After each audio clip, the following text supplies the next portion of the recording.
Y de cine vamos a hablar a continuación. ¿Quién de vosotros que levante la mano ha tenido la oportunidad de ver Cinco lobitos? Y aprovecho, fantástico por levantar la mano. ¿Todas mujeres? Todas mujeres, súper. Aprovecho por los Cinco lobitos. Y tenemos aquí a la guionista y a la directora. A mí me parece que es todo un lujo escucharla para saber cuál ha sido la evolución de su historia y que os reservéis al final esos 5 minutos, ojalá puedan ser 10, para vuestras preguntas. Además de usar el hashtag, ir dándole vueltas a la cabeza a ver qué se os ocurre. A mí se me ocurren muchísimas cosas y ya por eso pido un aplauso para que suba al escenario y comparta su historia con nosotros. A Launa Ruiz de Azúa, que espero que se te escuche. Adelante, a Launa. Gracias. Hola a todos, pues yo soy Alauda y soy la directora y guionista de Cinco lobitos. Y Cinco lobitos es mi primera película. Y he titulado esta charla, cuando me comentaron de dar la charla y tal, la he titulado Cómo nace un sleeper, porque bueno, me hacía especial ilusión, porque yo soy de esa generación un poco de los 90, de los 2000, que en el cine nos criamos con el fenómeno sleeper, que para los que no estéis familiarizados con él, es como esa peli indie pequeña, que igual no está en el radar de la industria y de repente funciona muy bien en taquilla o en crítica o en festivales, ¿no? Y se convierte en un éxito, ¿no? Y venía a contaros un poco cómo hemos vivido nosotros Cinco lobitos, que lo hemos vivido un poco como si fuera un sleeper en el año 2022, ¿no? Es una película que ha tenido un recorrido que ha sido un sueño, ¿no? Estrenamos una peli de producción independiente, pequeñita, ópera prima, y de repente estrenamos en Berlinale, fuimos al Festival de Málaga, ganamos 8 premios, mejor película, premio del público, el premio de la crítica, mejor interpretación femenina, sigue todo un recorrido de festivales internacionales ahora mismo, ha estado preseleccionada en la terna para los Oscars, ¿no? Bueno, un recorrido realmente soñado, ¿no? Pero también es verdad que era un recorrido que era muy difícil de prever cuando empezamos con el proyecto, ¿no? Hace 5 años. Y bueno, algunos habéis visto la peli, muchas gracias por haber ido al cine o haberla visto, ahora estamos en plataformas. Para los que no habéis visto, sí me gustaría compartir con vosotros el tráiler para que entendamos también un poco más de lo que voy a hablar ahora.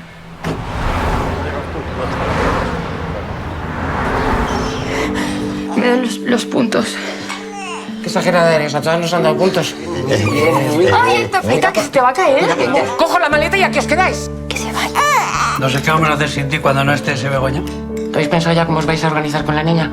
Bueno, yo puedo trabajar desde casa. O sea que... ¿no lo habéis pensado? No, it's fine. What's up? Es un trabajo, ¿vale? No puedo ir diciendo que no a trabajo. Tenemos una Tendrías hija. un trabajo normal, tendrías una baja normal. ¿Estás bien, hija? ¿Qué te pasa, Maya? Dame la niña. A ver, ¿cuántos años tienes? 35. ¿Dónde estás? ¡Ay, qué cosa! Madre mía, cómo ha crecido, Dios mío, qué bonita. En casa de mis padres. ¿Por lo menos duermes en tu cama? Sí, me he caído yo en el sofá.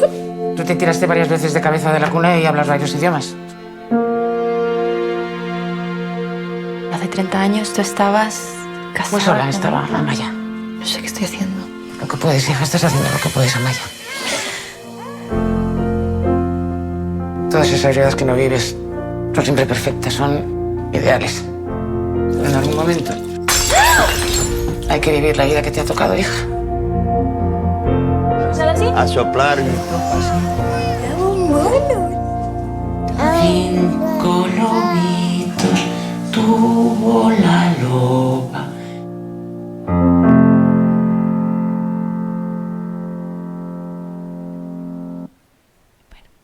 Bueno, pues como os decía, un recorrido soñado, no solo en festivales internacionales y nacionales, sino también en taquilla, que llegaron a ver la película casi 140.000 espectadores, ¿no? En un escenario de pospandemia, lo cual era bastante exitoso.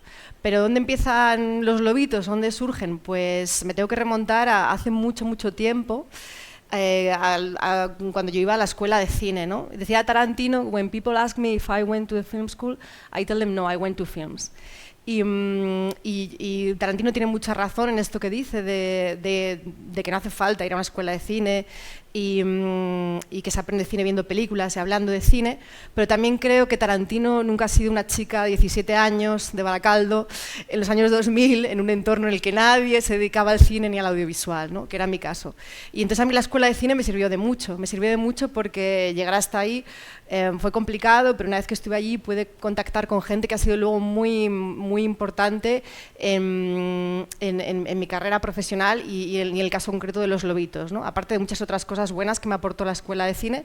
Ahí conocí a Manuel Calvo, que primero fue mi amigo y luego productor de mis cortometrajes y que ha sido uno de los productores de mi película. Y también conocí a Andrés Gil, que fue también y es amigo y es el montador de mi película. O sea que en esa escuela de cine, ya sin saberlo, estaba conociendo a dos personas que iban a ser muy importantes a la hora de levantar mi primera película. Cuando termino la escuela de cine, por supuesto el sueño de hacer un largometraje siempre estaba ahí, ¿no? Pero es verdad que era un momento un poco complicado porque no había mucho interés por las películas noveles, tampoco había esta red como que hay ahora de labs, de foros, que es súper interesante, de incubadoras, de mentorías, ¿no? que de alguna manera visibilizan, ¿no? Como los proyectos más noveles o otros proyectos distintos que se puedan estar cocinando, ¿no? Y tampoco existía todavía como digamos las políticas de igualdad, ¿no? Es como justo que llegó un poquito después. Entonces a mí me pilló como en este momento, antes de todo eso, y era, bueno, siempre ha sido muy difícil levantar un largometraje, en aquel momento sentía como bastante imposible. Y tuve la suerte de que la publicidad se cruzó en mi camino. Y esto fue muy bueno por muchísimas razones, ¿no? Bueno, yo hice un primer corto que funcionó muy bien a nivel de festivales, interesó a algunas productoras de publicidad, bueno, con unos trabajillos que hice me conseguí pagar unos truchos y bueno, de ahí conseguí empezar a hacer publicidad con una pequeña bobina y empecé a crecer como realizadora, ¿no? Para mí la publicidad ha sido muy importante y muy positiva por muchas razones como directora y de cara al proyecto de largometraje, ¿no? Bueno, primero me dio un oficio para poder mantenerme en el maratón o la carrera de fondo, que es levantar un largo, que es el cine. También me dio como mucha seguridad en lo técnico, a la hora de estar en un rodaje, ¿no? de resolver cosas técnicas, de estar cómoda en el mundo del rodaje, con los imprevistos, con distintas situaciones, distintos escenarios.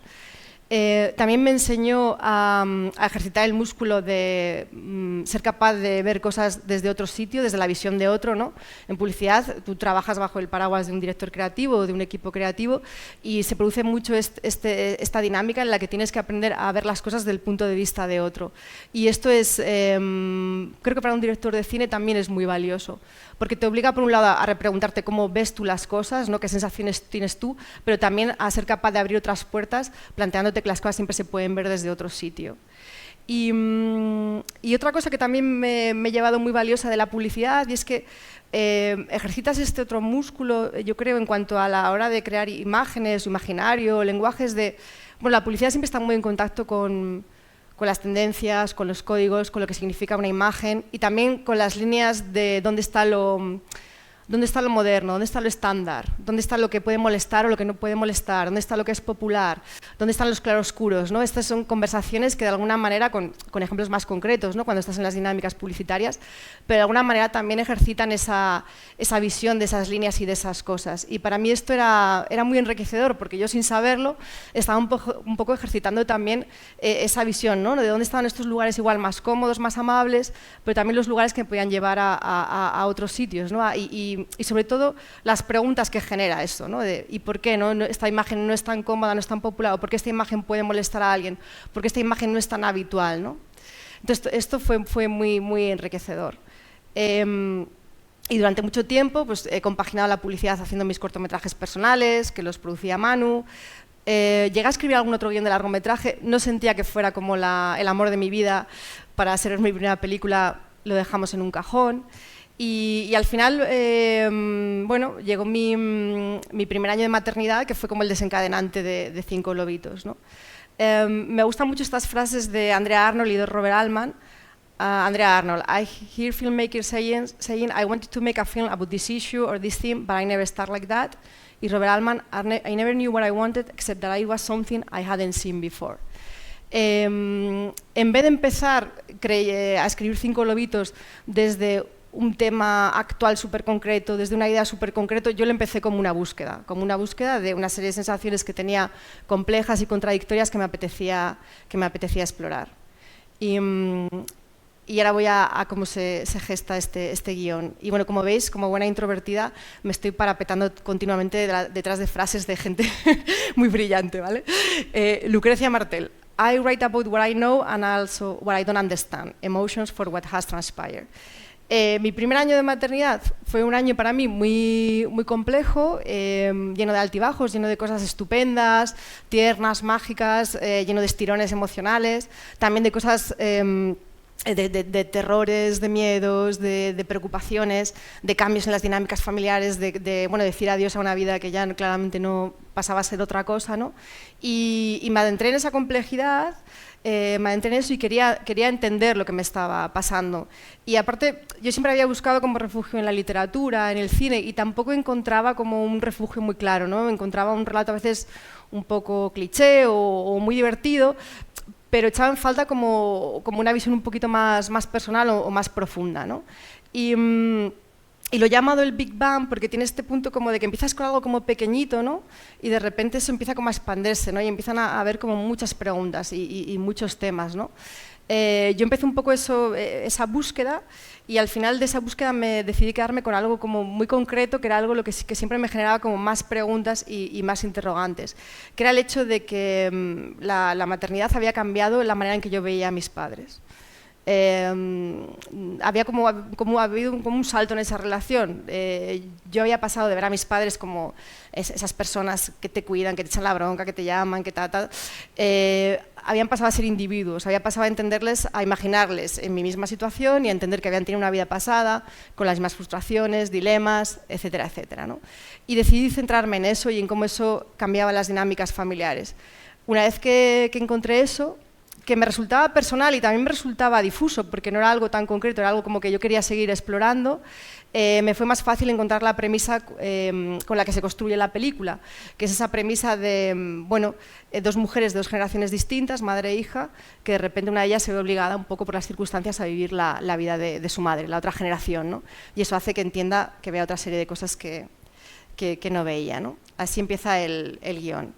Y una vez que tenía claro que este guión, que lo sentía personal, que sentía que de alguna manera era un pozo en el que siempre podía ir y sacar como más preguntas y más interrogantes que me alimentaban, pues decidimos con Manu Calvo, con mi cómplice, en todo este lío, pues que queríamos levantarlo. Y en ese momento la ECAM había sacado un lab que se llama la incubadora, yo creo que era la segunda edición, y decidimos presentarnos.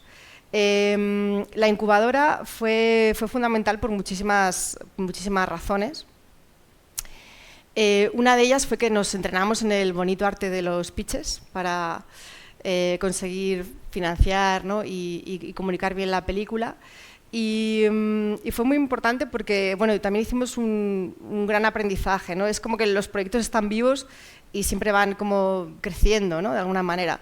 El primer pitch que hicimos en la incubadora fue terrible, fue terrorífico. Terrorífico en el sentido que el feedback que recibimos fue, esta película es tristísima, esta película no creo que nadie la quiera ver, en esta película no pasa nada. fue bastante terrible. Nosotros, por alguna razón, éramos muy optimistas y entonces hicimos una lectura muy positiva de aquello. Y la lectura que hicimos es que teníamos entre manos una película que, por un lado, no se inscribía, digamos, como las narrativas que estaban dentro de las fórmulas o de las tendencias, o sea, que no era tan fácil de referenciar, no era tan fácil decir esto es como tal o cual, sino que era algo más personal y para nosotros esto era algo positivo. Pero también hicimos algo de autocrítica, por supuesto, y nos dimos cuenta de que esta película que a nosotros nos emocionaba y que veíamos un montón de sutilidades y de profundidades y de capas, realmente no la estábamos contando bien, que teníamos que aprender a contar bien esta película para interesar al otro, ¿no? Y entonces ahí aprendí que en vez de, digamos, de alguna manera, no tanto como describir los hechos que pasaban en la película o hablar mucho de los personajes, de su pasado y tal, que me iba mucho mejor como mantenerlo más sencillo, pero sin intentar comunicar el viaje emocional que yo creía que tenía la película.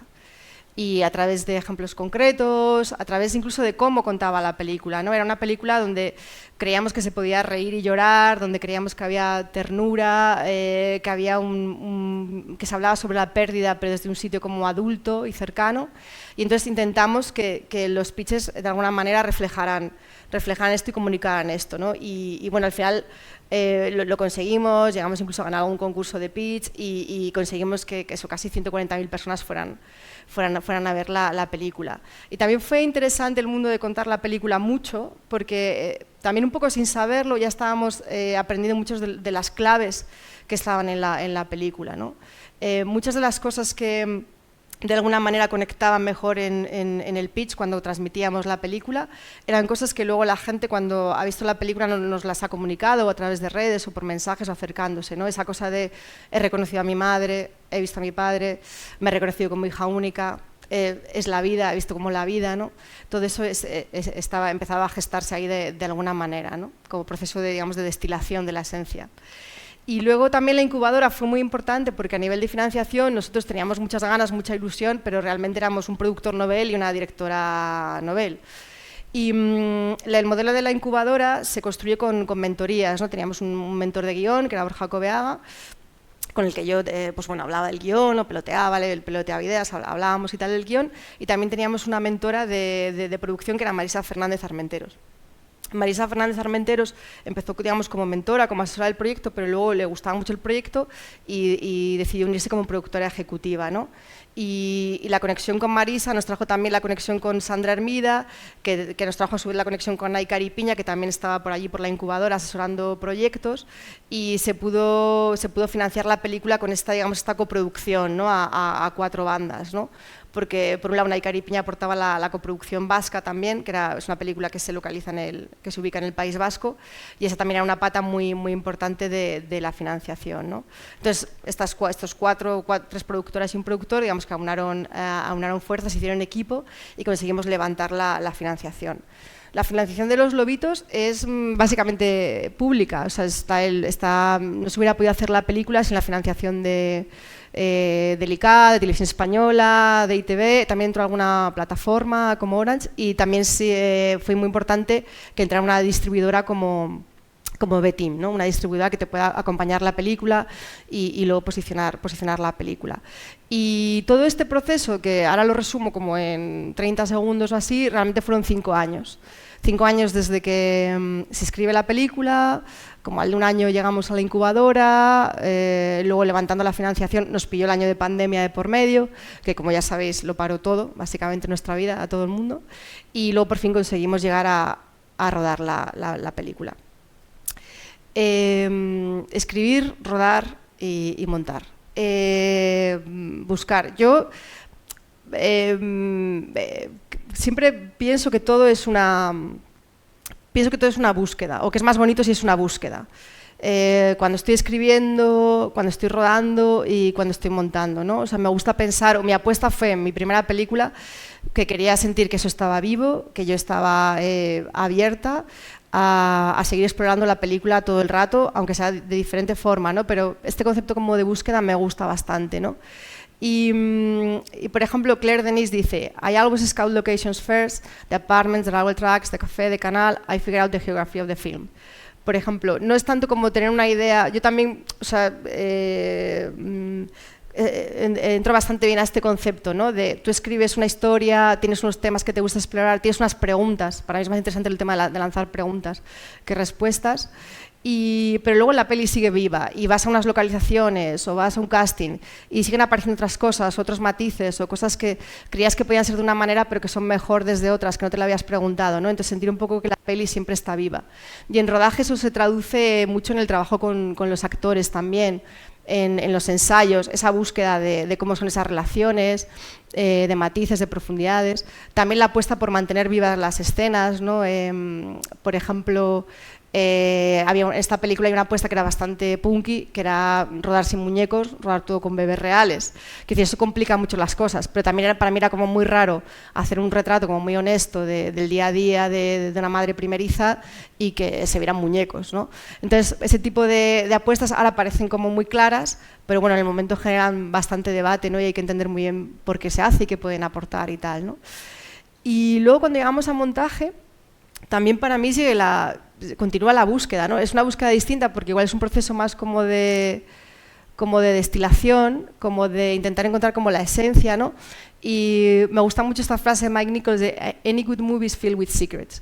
Una cosa que hacíamos también con el montador, que era un poco punky, es que montábamos solo lo que nos resultaba emocionante en algún sentido. Lo que nos parecía que o estaba vivo, o nos divertía, o había un misterio, o nos emocionaba. Y teníamos mucha confianza en que el espectador iba a rellenar los huecos él. O sea, no hicimos un montaje ni nos dimos esa libertad de pensar que el espectador iba a rellenar los huecos y que si lo que pasaba en pantalla era emocionante, con eso ya bastaba, que no había que sobreexplicar las cosas. There's no such thing as simple, simple is hard, de Martin Scorsese. Pero es verdad que cualquier proceso de destilar, de encontrar la esencia de las cosas, bueno, hacer las cosas sencillas a veces es más difícil, ¿no? A veces es más difícil escribir las cosas en una línea que escribir un párrafo entero explicando algo, ¿no? Y el montaje creo que tiene algo de eso, ¿no? De ir como muy o por lo menos en esta película, si había algo emocionante que ocurría, queríamos preservarlo, entonces no tendíamos ni a sobremontar, ni a sobreexplicar, y eso también, por ejemplo, tuvo mucho que ver con, por ejemplo, con que no haya prácticamente música en la película, ¿no? En un momento estuvimos trabajando mucho con la compositora, con Aran Calleja, pero nos dimos cuenta que realmente no hacía falta, ¿no? Sobreexplicar nada y que solo íbamos a poner música en los momentos donde realmente sumaba, ¿no?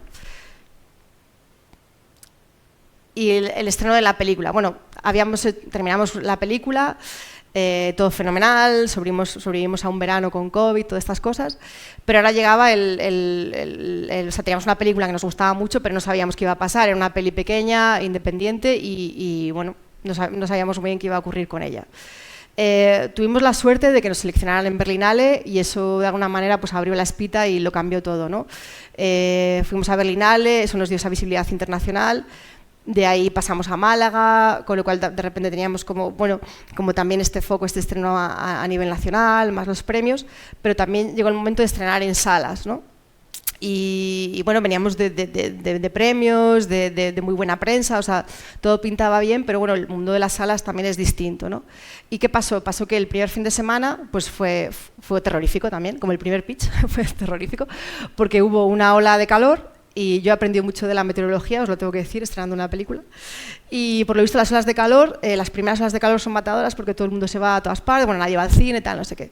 Entonces, y el primer fin de semana suele ser muy importante para las películas y tal. Pero nuevamente, afortunadamente, como no hay ningún dogma que se cumpla al 100%, empezamos a vivir lo que era un boca a oreja en el 2022, ¿no? Y el siguiente fin de semana la gente empezó a ir a ver la película y al siguiente va a ver más la película. Bueno, al final estuvimos semanas en el top 10 y lo que os decía, de casi 140.000 espectadores. Y fue muy bonito ver que una película que no tenía el presupuesto para hacer una campaña de publicidad ni tener la presencia que pueden tener otro tipo de proyectos, se construía con el boca a oreja de la gente, en redes, nosotros también hicimos coloquios, hicimos sesiones teta, que por ejemplo, no tanto porque hiciéramos muchos, sino porque de alguna manera se generó yo creo como una cercanía con el proyecto y a la gente le apetecía hablar del proyecto y nos llegaban muchos mensajes por redes o la recomendaban la película. Otro fenómeno bonito que se generó con la película es que mucha gente iba a verla 2 veces porque de repente la veía y le apetecía ir a verla con su madre o con su hermana o con su padre, que eso también fue muy bonito, ¿no? Como que era una película que de alguna manera como hizo que las familias volvieran al cine o que hablaran entre ellas de sus temas y de sus cosas, ¿no? Y en ese sentido también como directora redescubres otra película, ¿no? Una vez que la pones ahí, también es muy bonito como la gente te cuenta cómo ve tu película, ¿no? Y redescubres cosas que tú contabas de una manera como ellos las cuentan de otro. También fue muy bonito ver que todas esas cosas que el montador y yo teníamos como este miedo de uy, esto va a ser muy sutil, pero vamos a ponerlo aunque sea muy sutil y tal, y de repente como la gente lo veía, ¿no? Esto fue bastante mágico también, lo veía perfectamente, ¿no? Y luego también para mí fue un aprendizaje como directora, porque en muchas entrevistas, durante mucho el proceso de la comunicación mediática, se daba esta conversación sobre el cine hecho por mujeres, sobre el universo femenino, todas estas cosas y tal, ¿no? Y para mí ha sido un aprendizaje también aprender a contarme en ese sentido. Y voy a tirar de Agnès Varda, que también es otra tipa muy brillante, que decía: I didn't see myself as a woman doing film, but as a radical filmmaker who was a woman. Claro, yo también de alguna manera he aprendido a contar que la reivindicación feminista sobre la brecha de género es absolutamente legítima y absolutamente necesaria. Pero creo que no se puede tampoco convertir como en una valla o en un cerco para las creadoras o para las cineastas. Porque a veces, por hacer una reivindicación absolutamente, insisto, legítima y necesaria, de repente nos ponen etiquetas, nos vuelven a encorsetar, ¿no? Entonces, por eso me gusta mucho esta frase de Agnès Varda, porque yo me veo como una cineasta que se da la casualidad de que soy mujer. Y eso no quiere decir que, por supuesto, no me condicione que sea mujer, como igual que me condiciona que soy de Baracaldo, que tengo tantos años, que tengo un hijo, etcétera, etcétera. Entonces, bueno, esto también para mí fue un aprendizaje y me parece como que es interesante con el momento actual y la conversación que vivimos ahora. Y ya para terminar, bueno, os decía como la charla de cómo nace un sleeper, no sé, yo también barajé el título de cómo se construye un sleeper y tal, pero me parece que hay algo como un poco tramposo en decir como que se puede construir el éxito. Yo no creo que se pueda construir el éxito de nada, eso depende de muchos factores, por supuesto que talento, trabajo, tal, pero también hay azar, hay mil factores detrás de un éxito. Lo que sí que me parece que cuando haces una apuesta personal y de repente tienes la suerte de tener éxito, se abre una puerta, se abre un camino que no estaba y eso me parece muy, muy enriquecedor. Y voy a terminar con una anécdota que me hace mucha gracia, que dice la leyenda que George Lucas, cuando estaba dirigiendo la primera película de Star Wars, que era un chaval dirigiendo esta primera película y tal, en el set de rodaje nadie creía en esa película, todo el mundo pensaban que George Lucas era un friki, se metían con el chihuahua, creían que aquello iba a ser una castaña pilonga tremenda. Y bueno, ya sabemos todos cómo termina Star Wars. Entonces me gustaría dejaros con May the Force o May the Intuition be with you. Muchas gracias. Muchísimas gracias a ti por compartir. Y como efectivamente bien dices, lo bonito que es hacerse preguntas. Vamos a escuchar quién quiere hacer la primera pregunta. Si no, me lanzo yo. ¿Alguien tiene alguna duda? Sí. ¿Se te oye bien? Sí. ¿Cómo llegasteis hasta Laia Costa? O sea, ¿fue algo que teníais ganas desde el principio? Sí, bueno, pues lo de Laia fue, hay un momento que empiezas a hablar cuando el guión ya estaba como bastante avanzado, empezamos a hablar de poner cara a los personajes y tengo que decir que fue una intuición que tenía muy fuerte desde el principio y no lo sé, en aquel momento el hombre, o sea, Laia estaba haciendo una carrera internacional muy potente, pero aquí no estaba haciendo, o sea, aquí en concreto no estaba haciendo nada, ¿no?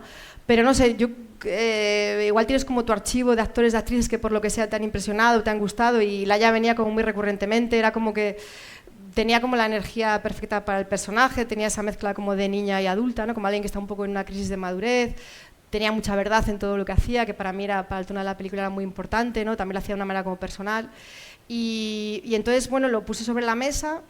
Y realmente fue muy complicado acceder a ella en aquel momento porque estaba en Estados Unidos y con una agente internacional, pero bueno, siempre hablamos con los productores, bueno, cuando Laia nos diga que no, entonces buscamos otra opción. Y tuvimos la suerte de conseguimos que se leyera el guión y es verdad que una vez que se leyó el guión fue más fácil porque le gustó mucho el proyecto, entonces ya empezó a estar interesada y ya bueno, fuimos un poquito de la mano hasta que se financió la película y ella pudo estar. Y está brillante. Bueno, todos los actores están brillantes. ¿Quién más? ¿Alguna duda más? ¿Alguna pregunta? ¿Curiosidad? Yo sí tengo. ¿En qué estás ahora? Anúncianos algo. Bueno, estoy escribiendo mucho y estoy escribiendo mi siguiente proyecto personal. Pero no puedo contar. Bueno, vale, espero pero no tardar estás 5 años en escribiendo. levantarlo. No, ya tardarás menos, ¿no? Yo no lo sé, el mundo del cine es largo. Pero Ya. bueno, estamos escribiendo. Bueno, estamos escribiendo. Vale, vamos a dejarlo ahí entonces. Otra pregunta que tengo, tu relación con el mundo digital. ¿Cómo lo llevas? Algo que a mí me da la sensación que fue un proyecto tan sumamente artesano, tan de colegas, tan de ir buscando y de haciendo, ¿no?, pasos poco a poco. ¿Cuál es tu relación con ese otro mundo que te abre de repente? ¿Qué tal te llevas con las redes? ¿Sigues algún streamer? Esto ya es una cuestión de Sí. saber eso. ¿Cuál es tu relación personal? Bueno, yo las redes la verdad tengo un perfil como que intento que sea como profesional, casual, así como, o sea, ¿no? Que cuente un poco cosas de la peli o lo que estoy haciendo y tal, pero intento mantener ahí.